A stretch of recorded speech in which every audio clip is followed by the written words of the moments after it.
കേളിയാ കാസ് എന്താ കാസ് കാസ് കേള്. എന്റെ മഹാറാണിയുടെ അടുത്ത് കാശ് ചോദിക്കണം എന്ത് വിചാരിച്ചു?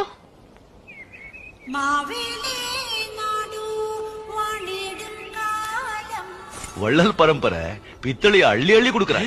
സ്വർണം ചേച്ചി ഇത് നോക്ക് സ്വർണം. യോ അത് തങ്കോ ഇല്ലയാ പിത്തളെ പിത്തളെ. അതെ അതെ അതെ അതെ മഹാറാണി എന്നെന്നും ദീർഘായുസായിട്ടിരിക്കട്ടെ. തമ്പുരാട്ടി നന്നായിരിക്കണം. സന്തോഷം മഹാറാണി സന്തോഷം. ഉപകാരം ഉപകാരം.